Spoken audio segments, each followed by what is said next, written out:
Welcome to organise knowledge channel students. और आज की इस वीडियो में मैं आपके लिए लेकर आई हूँ worksheet 39 four class 10th science की। बच्चों ये वर्कशीट है जो कि डायरेक्टरेट ऑफ एजुकेशन की तरफ से 2 अक्टूबर 2020 के लिए शेड्यूल की गई है। और बच्चों इसमें हमारा जो चैप्टर है चैप्टर 4 वो कंटिन्यू है, कार्बन एवं उसके यौगिक। और आज की जो वर्कशीट है उसका टॉपिक क्या है, संतृप्त एवं असंतृप्त कार्बन यौगिक।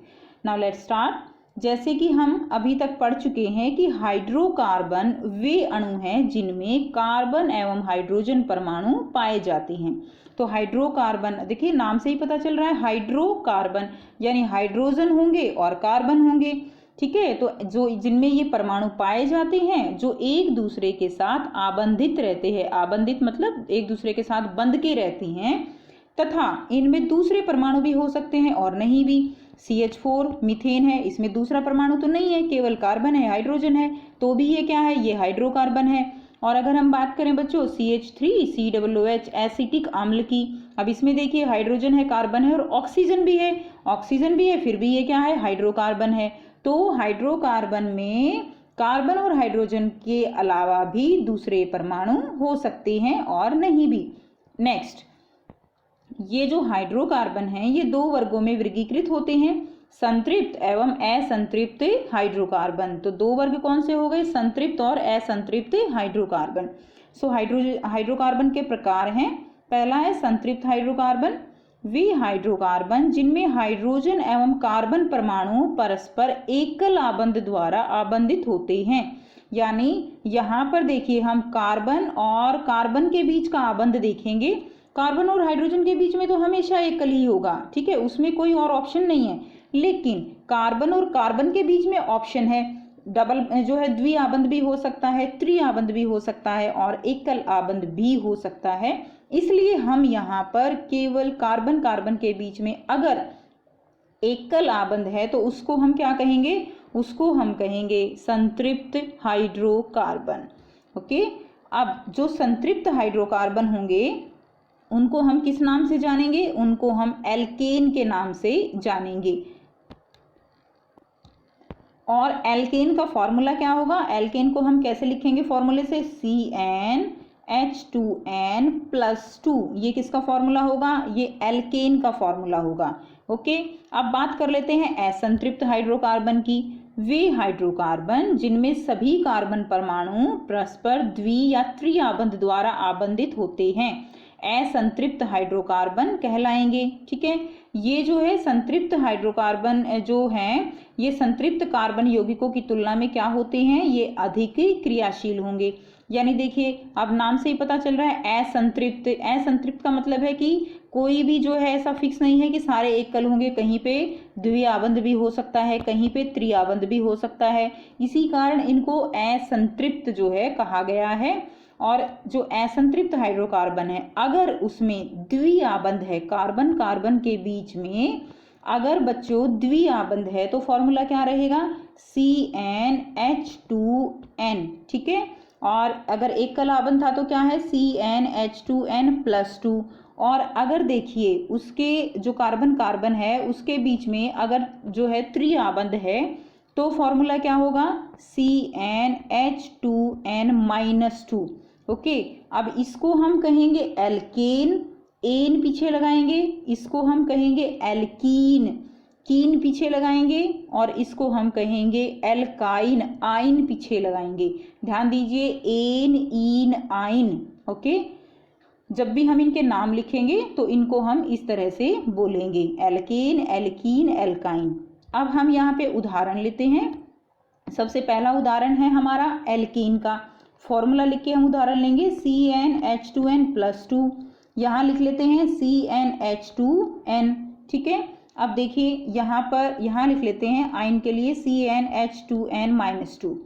अब यहाँ पर अगर हम C का मतलब क्या है, N का मतलब क्या है, यहाँ पे N जो है वो number of carbon atom, carbon की संख्या, अगर 1 है 2 है 3 है कितनी भी हो सकती है, N की वैल्यू यहाँ पर कितनी भी हो सकती है। हम यहाँ पर अगर N की वैल्यू 1 रखते हैं तो क्या बन जाएगा C। ठीक है, C जो है और N की वैल्यू हमने क्या रखी, 1 रखी, H2, ठीक है, 2 गुना में जो है 2 गुना 1 हो जाएगा और 2, तो क्या आ गया बच्चों यहाँ से CH4। तो ये क्या बन गया, ये मिथ क्यों आया, क्योंकि कार्बन 1 है। ओके, ये टेबल आपको एनसीईआरटी बुक में मिल जाएगी। कार्बन नंबर अगर 1 है तो मिथ लिखेंगे, 2 है तो इथ लिखेंगे, 3 है तो प्रॉप, 4 है तो ब्यूट, 5 है तो पेंट, 6 है तो हेक्स। ऐसे ये नाम जो है फिक्स हैं इनके। तो ये देखिए मिथ और ये जो है अकेला है, तो इसको हम क्या लिखते हैं, मिथेन इसका जो है नाम होगा। इसका नाम वैसे भी आपको पता है मिथेन है। अब देखिए CnH2n, अब यहाँ पे क्या होगा, कार्बन कार्बन के बीच में द्विआबंध होना चाहिए। अब बच्चों यहाँ पे इसका मतलब क्या है कि हम कार्बन का नंबर 1 तो ले ही नहीं सकते, क्योंकि कम से कम मिनिमम 2 कार्बन तो यहाँ पर होने चाहिए। जो एल्काइन है उसमें भी और जो एल्कीन है उसमें भी मिनिमम 2 कार्बन होने चाहिए। इसलिए यहाँ पर जो पहला फॉर्मूला जो यौगिक बनेगा वो क्या होगा, वो हम n की वैल्यू 2 रखेंगे, C2H, ठीक है, यहाँ पे हो जाएगा 2 2 जा 4, तो C2H4 क्या होगा पहला यौगिक बच्चों, C2H4। ओके, अब देखिए और जो थर्ड वन है एल्काइन CnH2n-2, तो यहाँ पे भी 2 रखेंगे, H2 मल्टीप्लाइड बाई 2 -2, तो ये देखिए C2H2 ये क्या हो गया, ये एल्काइन हो गया। कौन सा एल्काइन है, इथाइन, ठीक है, कौन सा है बच्चों, ये एथाइन। तो C2H2, C2H4 और C2H6 ये एथीन हो जाएगा। तो एल्कीन में पहला जो यौगिक होगा वो मीथेन होगा, एल्कीन में पहला जो है एथीन होगा और एल्काइन में पहला एथाइन होगा। इसी तरह बच्चों आप कोई भी जो है यहाँ पर बना सकते हो, प्रोपेन, प्रोपीन, प्रोपाइन। अब देखिए अब हम करेंगे इलेक्ट्रॉन बिंदु संरचना। अब इलेक्ट्रॉन बिंदु संरचना हमने लास्ट वर्कशीट में भी सीखी थी बच्चों, आपको याद होगी, हमने मीथेन की हमने लास्ट जो वर्कशीट थी उसमें की थी। अब हम यहाँ पर एथीन की जो है डिस्कस करेंगे। तो देखिए एथ का मतलब क्या है, 2 कार्बन। चलिए भाई 2 कार्बन जो है हमने यहाँ पे लगा लिए। अब क्या करेंगे, अब यहाँ पर पहले हम इसका सूत्र लिख लेते हैं। तो एथेन है तो एथेन का मतलब 2 कार्बन, ठीक है, 2 कार्बन। उसके बाद क्या होगा, उसके बाद इसका 2 गुना और इसमें 2 और जोड़ दो, तो C2H6, इसका 2 गुना 2 दूनी 4, 4 में 2 जोड़ दो 6, C2H6 हो गया। अब 2 कार्बन तो हैं और एक कार्बन के साथ कितनी हाइड्रोजन, 3 हाइड्रोजन, क्योंकि 6 है ना हाइड्रोजन, तो आधी आधी बांट दो, 3 हाइड्रोजन, तो 3 हाइड्रोजन इसके साथ लगा दी। अब ये एथेन है, एन का मतलब क्या है, कार्बन कार्बन के बीच में एक कलाबंद और 3 3 हाइड्रोजन, तो ये लग गए 3 3 हाइड्रोजन, ये बन गया कैसा आबंध जो है लग गए कार्बन के और हाइड्रोजन के बीच में। अब इसी से आप इलेक्ट्रॉन डॉट भी बना सकते हो। आप पहले ऐसे बना लीजिए, उसके बाद आप इलेक्ट्रॉन डॉट बना दीजिए। अब इलेक्ट्रॉन डॉट बना लेते हैं इसका। इलेक्ट्रॉन डॉट इसका कैसे बनेगा, देखिए हमारे पास क्या है, कार्बन है, एक कार्बन ये है, इसके बीच में बच्चों इसका ये वाला आबंध, ठीक है, इसके बाद इसके 4 इलेक्ट्रॉन है ना, तो ये हो गए हमारे इसके 4 इलेक्ट्रॉन। अब हमें क्या करना है, अब हमें लगाना है हाइड्रोजन। तो देखिए ये हाइड्रोजन के इलेक्ट्रॉन हो जाएंगे। तो ऐसे आप कलरफुल जो है बना सकते हो। ये हो गया हमारा हाइड्रोजन, सारे हाइड्रोजन यहाँ पे लगा दीजिए। तो यहाँ से देखिए ये हाइड्रोजन ने पूरा कर लिया, ये इसने, और इस तरह से अब तो आप बहुत आसानी से कर सकते हो, बहुत प्रैक्टिस कर चुके हो। अब देखिए यहाँ से 1 2 3 4 5 6 और 7 8 बेटा ये कार्बन है ना, ये इसके साथ जो है इसके बाकी 4 तो अपने हैं ही, इसके साथ कर लेगा और ये जो है पूरे कर लिए। इसी तरह इस कार्बन ने भी, ये कार्बन भी क्या करेगा, यहाँ से 2 2 इसके लेगा, 2 इसके लेगा और ये पूरे कर लेगा, 8 इसके पूरे, 8 इसके पूरे, ठीक है। तो ये हो गया इलेक्ट्रॉन डॉट स्ट्रक्चर, यानी इलेक्ट्रॉन बिंदु संरचना। नेक्स्ट है हम एथीन की करेंगे और जो है एथाइन की करेंगे। एथीन की और हम थोड़ा सा डिटेल से देख लेते हैं। देखिए एथीन का मतलब क्या है, अब एथ का मतलब है 2 कार्बन, ठीक है, और ईन है तो यानी इसके बीच में कैसा होगा, 2 आबंध। ये फॉर्मूला याद कीजिए, CnH2n, H2n यानी H 2 गुना 2 यानी कितना हो जाएगा, C2H4 जो है इसका फॉर्मूला हो गया, ठीक है, C2H4। अब देखिए ये हमारे पास हो गए 2 कार्बन। अब हमें पता है ना ईन है तो कार्बन कार्बन के बीच में द्विआबंध तो आना ही है, यानी 2 तो इसके कार्बन के पूरे हो गए, बच क्या गया, 2 हाइड्रोजन लगा दो, क्योंकि 4 हाइड्रोजन है तो 2 2 बट जाएंगी। तो देखिए ये बन गई, ये ऐसे इजी है। अब ये स्ट्रक्चर तो बन गया। अब हर एक लाइन के पास क्या लगा दो, डॉट लगा दो, बस ये जो है इलेक्ट्रॉन डॉट स्ट्रक्चर बन जाएगा। इसी के साथ दिखा देते हैं इलेक्ट्रॉन डॉट, आप ये जो लाइन हटा के डॉट लगा दीजिए, ठीक है, ये ऐसे करके क्या लग जाएंगे, डॉट लग जाएंगे, या आप क्रॉस करके कुछ भी बना सकते हो जो आपको अच्छा लगता है। ये देखिए ये बन गया। अब ये हाइड्रोजन ने ये यहाँ से पूरा कर लिया, क्योंकि एक तो ये कार्बन का है ना, इसने यहाँ से कर लिया, इसने ये हो गया। इस कार्बन के 4 ये, 2 ये और 2 ये, 8।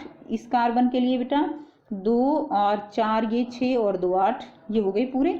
तो ये इस तरह से आप क्या बनाओगे, एथीन का बना दोगे। अब देखिए एथाइन का अगर आप देखेंगे तो आप यहाँ से देख सकते हैं, एथाइन में आप कितने आबंध होंगे, 3 आबंध होंगे, ठीक है, 3 आबंध होंगे। कार्बन कार्बन के बीच में एक एक हाइड्रोजन बच जाएगी, ऐसे लगा देंगे। अब आप बना सकते हो। नेक्स्ट देखिए, अब बच्चों जो भी यौगिक ये बनते हैं उनके अंदर क्या होता है, जो भी यौगिक बनते हैं वो 3 तरह से एक दूसरे से जुड़ सकते हैं। एक श्रृंखला, दूसरा शाखा, तीसरा वलय। श्रृंखला का मतलब क्या है, जैसे आपने एक दूसरे का हाथ पकड़ा हुआ है, इसी तरह मान लीजिए कार्बन कार्बन एक दूसरे का हाथ पकड़ लिया, तो ये क्या बन गई, एक श्रृंखला बन गई, ठीक है। इसके अंदर एक से ज़्यादा जो है हो सकते हैं, 2 3 4 5 कितने भी हो सकते हैं। उसके बाद देखिए नेक्स्ट, कार्बन परमाणुओं की श्रृंखलाओं में कई कार्बन परमाणु हो सकते हैं। तो यहाँ पे आपको यहाँ एग्जाम्पल दिया गया है।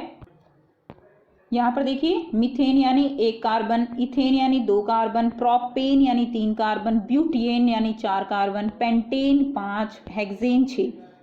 हर एक के पीछे हमने क्या बोला, N N N N. Okay, N का मतलब जो है सिंगल बॉन्ड है, यानी एक एकल आबंध है। कार्बन कार्बन के बीच में आप देख सकते हो, हर एक कार्बन के बीच में एकल आबंध है। नेक्स्ट करते हैं, नेक्स्ट है हमारे पास शाखाएं। तो शाखाएं का मतलब क्या होता है, जैसे एक पेड़ की टहनी से अलग अलग शाखाएं निकलती है ना, कुछ इसी तरह से यहाँ होगा। 4 कार्बन परमाणुओं से बने ब्यूटेन के कंकाल बनाए, 2 विभिन्न कंकाल बन सकते हैं। तो ये हैं बेटे कंकाल, जब हाइड्रोजन नहीं लगी तो कंकाल कंकाल है, ठीक है ना। तो इसमें देखिए 4 कार्बन ऐसे जो है यहाँ पर हम बनाएंगे।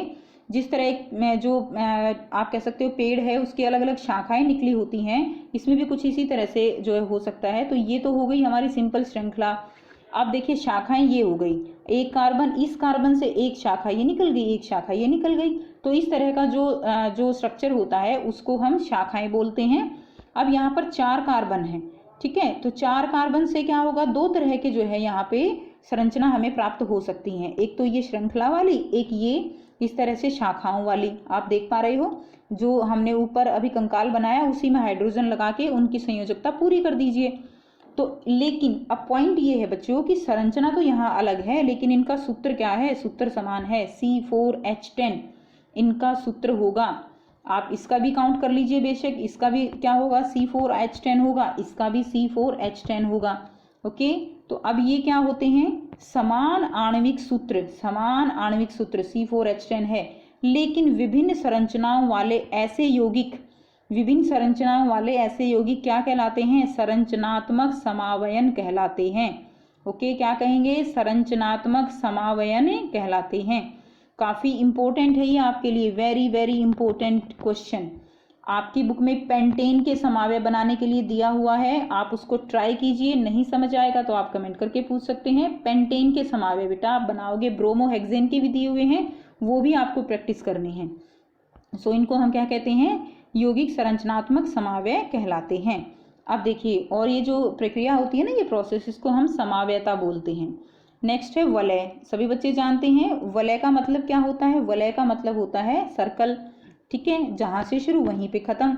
तो देखिए यहाँ पर वलय का क्या मतलब है, नाम से ही पता चल रहा है कि कुछ ऐसा होगा कि क्या बन जाएगी, इस तरह से रिंग बन जाएगी। यानी कार्बन कार्बन कुछ इस तरह से एक दूसरे से जुड़े हैं कि क्या बन जाएंगे, एक जो है ऐसे एक रिंग बना लेंगे, वलय बना लेंगे।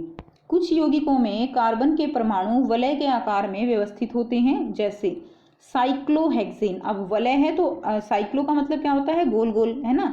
तो साइक्लोहेक्सेन यानी हेक्स का मतलब क्या हो गया, 6 कार्बन है।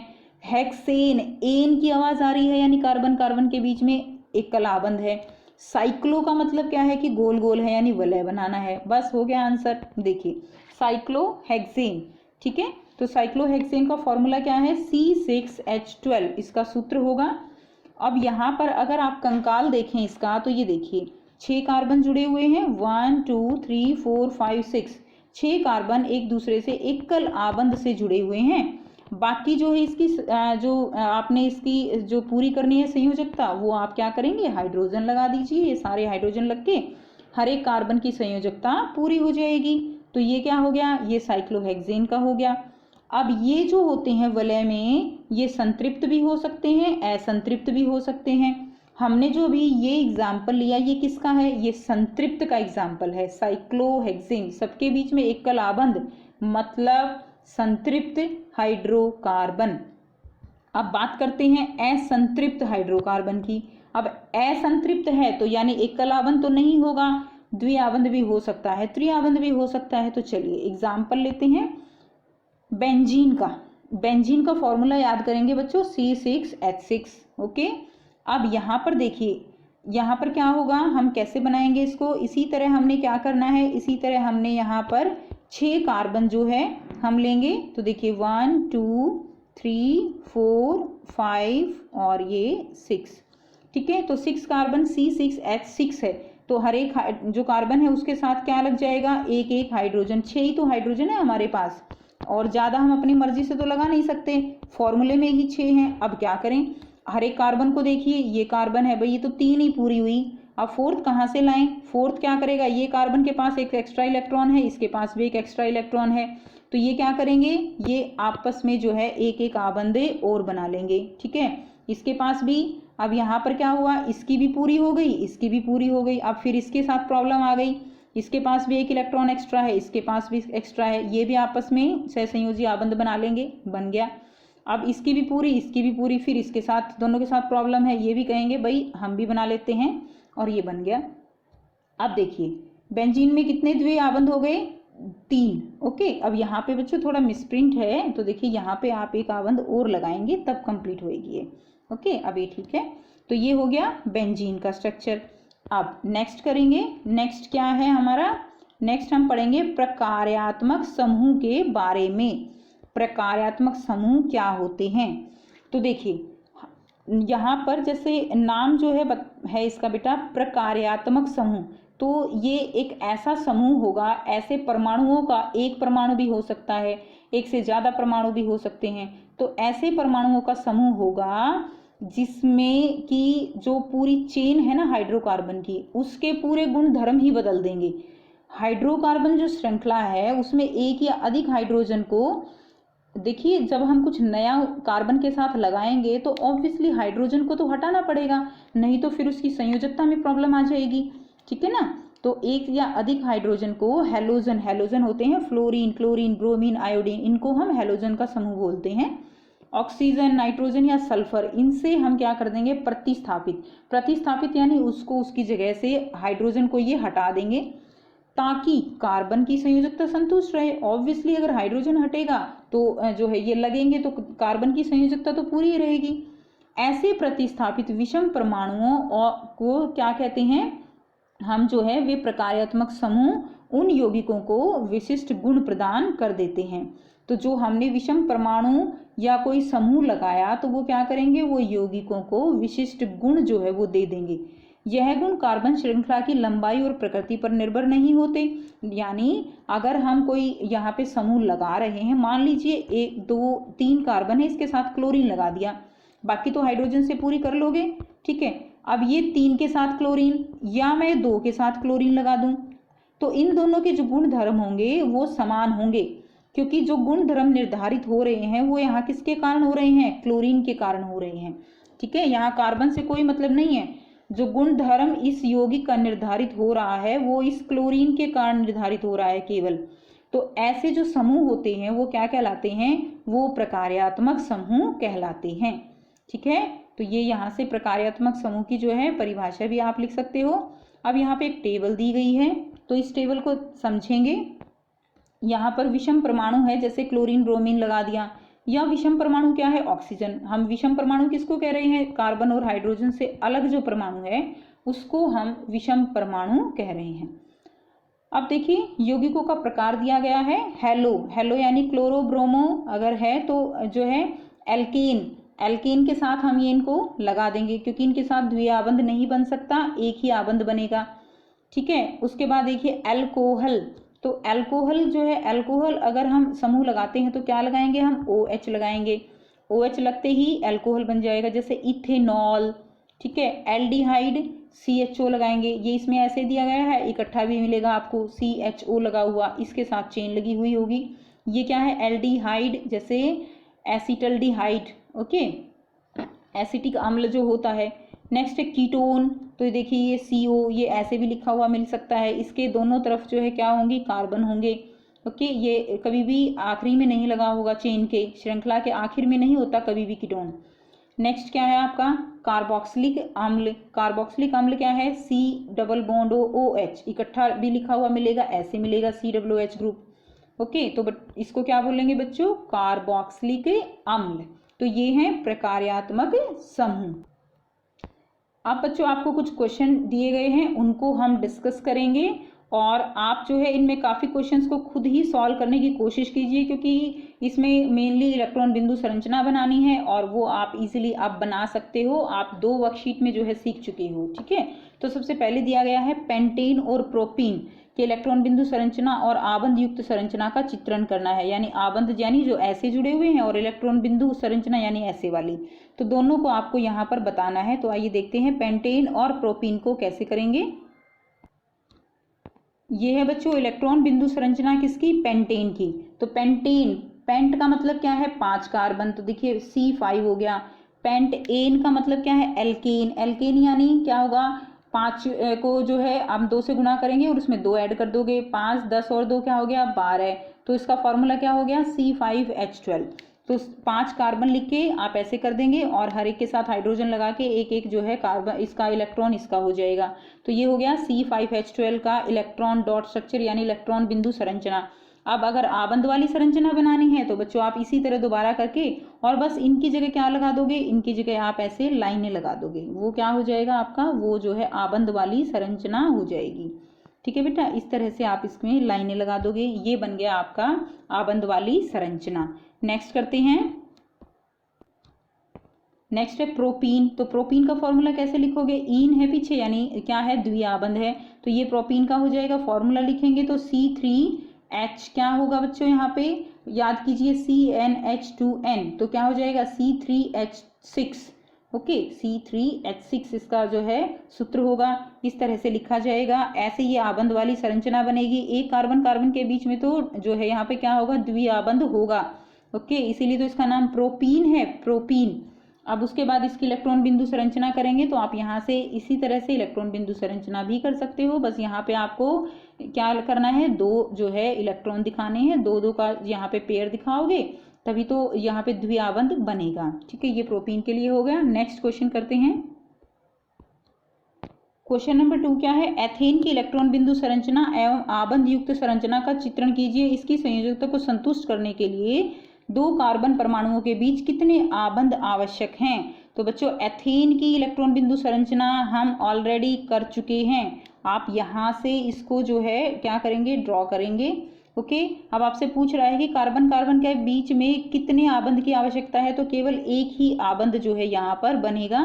तो आप यहाँ से आंसर लिखेंगे कि इसकी संयोजकता को संतुष्ट करने के लिए 2 कार्बन परमाणुओं के बीच एकल आबंध की आवश्यकता है। नेक्स्ट क्वेश्चन नंबर 3 क्या है, साइक्लोपेंटेन का आणविक सूत्र लिखिए और आबंध युक्त संरचना का चित्रण कीजिए। तो बच्चों साइक्लोपेंटेन का हम अभी बनाएंगे, पहले क्वेश्चन नंबर 4 कर लेते हैं। संतृप्त एवं असंतृप्त हाइड्रोकार्बन में विभेद कीजिए। तो अभी आपको देखिए ये ऊपर क्वेश्चन जो है दिया हुआ है, संतृप्त हाइड्रोकार्बन और असंतृप्त हाइड्रोकार्बन में अंतर, नाम से उदाहरण से ऐसे जो है आप ऐसे कैसे लिख दोगे।